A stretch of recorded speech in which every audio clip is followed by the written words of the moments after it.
Ladakh is a mountain desert across the Indian Himalayas.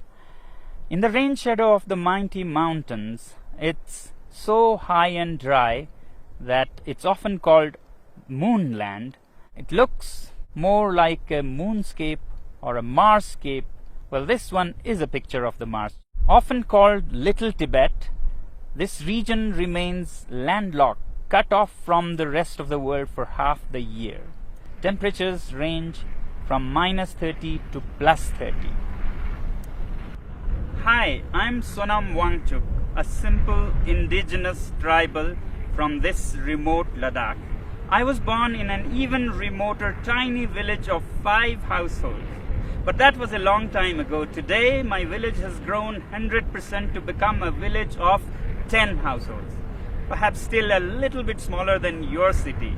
We had no schools in our village, so I learned from the farmers, from the rivers, trees, animals, and above all, from my mother.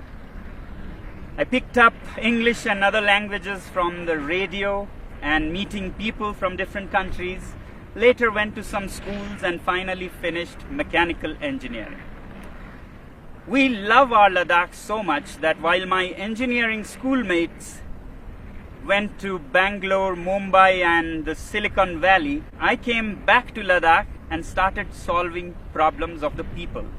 Children's problems in school education, people facing harsh cold winters, and farmers facing water shortage in the face of climate change. I've been doing these things for the last 30 years and the world has been very generous. They have not only acknowledged but admired my work with various awards in different parts of the world. But today I have come here not to talk more about these things but to share with you a bigger challenge that Ladakh is facing and to seek your support in solving our problem. Yes, you can solve our problem, and not only that, you have the power to even avert a world war. Let me explain how. This is Ladakh. You see the famous Indus River flowing, and over there the dark mountains. Across that are the valleys of Nubra and Changtang, where we share our border with Tibet, which is now occupied by China. You may have heard that for the past few weeks, Chinese army has intruded deep inside Indian territory. This has been happening over years, and our shepherds who raise the famous Kashmir goats have lost a lot of their pastures and are in deep trouble. Now, the Indian army is there in large numbers across those mountains, matching China's soldier to soldier, bullet to bullet. But I don't think that is a solution. Both these countries are nuclear powers, and push comes to shove, India doesn't need all of its 160 nuclear weapons to raise all Chinese cities, and vice versa.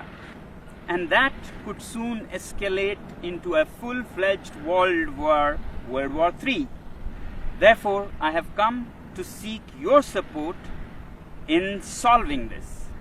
You, my friends, have the wallet power, which in this case can even diffuse a bullet war between different countries. Let me explain how. To understand your power, let's first understand what China is doing and why and when. Although China claims that Indian soldiers intruded into its territory, it could not be a coincidence that at the same time, in the months of April and May, Vietnamese decide to bother China. Taiwan and the US Navy also decide to bother China. And the timing is important. This is the time when the whole world is dealing with the pandemic. Who would even think of border disputes?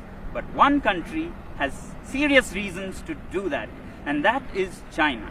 China, being a totalitarian regime, fears not so much the bullet power of India or the US. What it fears most is its own people. the 1.4 billion people that work like bonded laborers without many rights and enrich this regime, when they are angry, there's a situation for an uprising, a revolt. And today, after the COVID pandemic, people in China are furious with their government for how they handled the pandemic.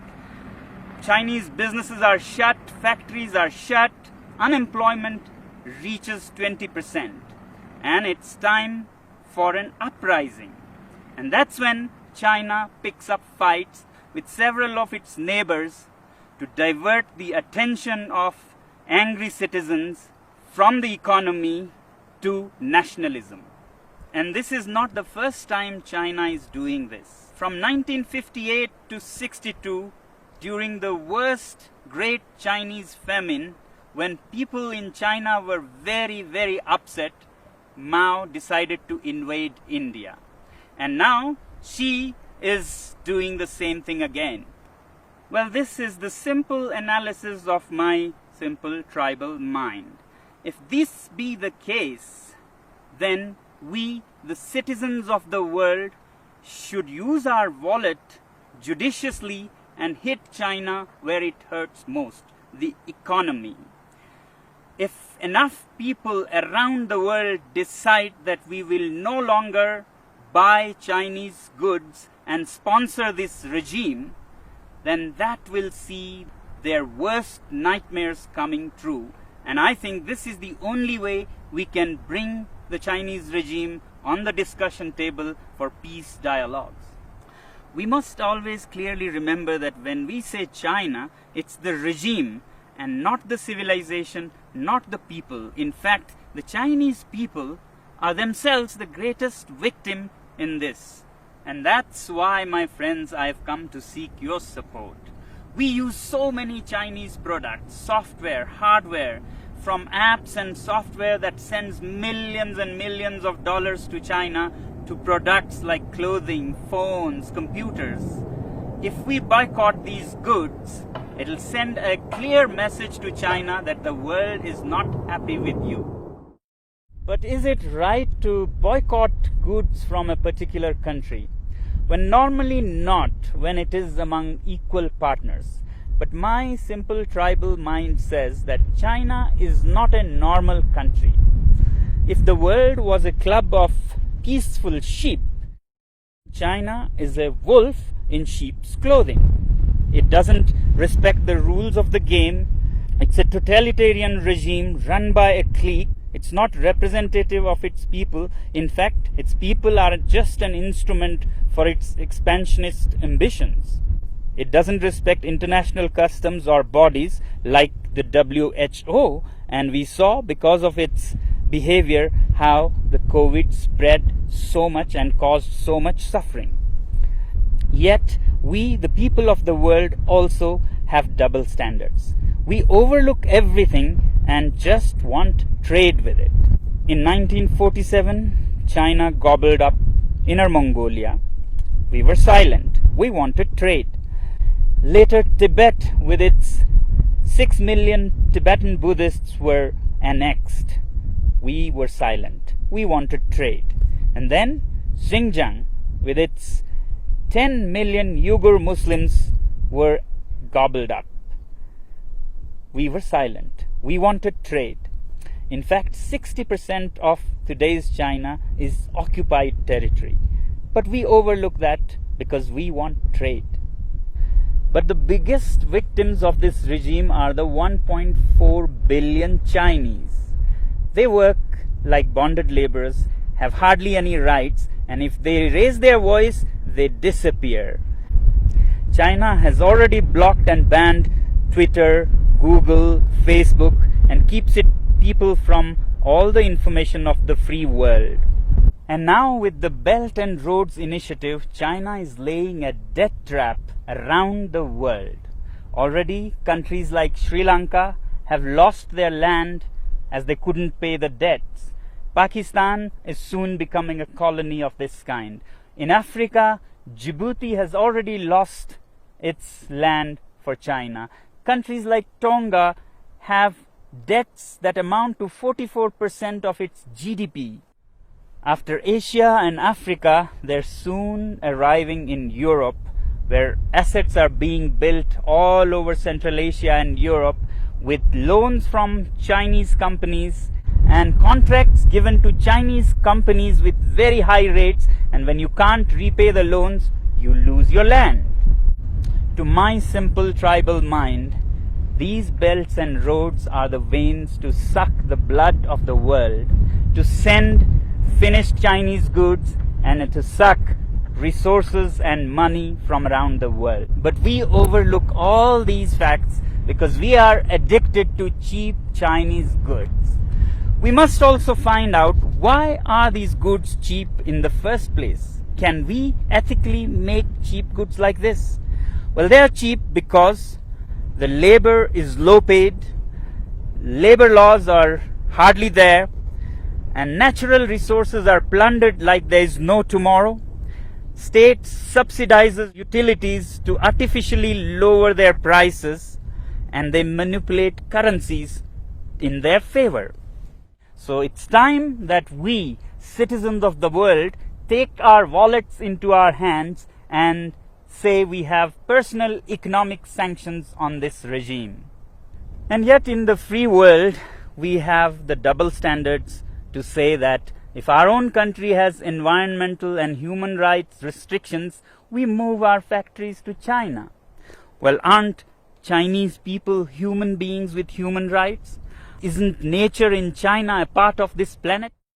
Now, some people would ask, is it practical? How can we manage without Chinese goods? And what are the alternatives?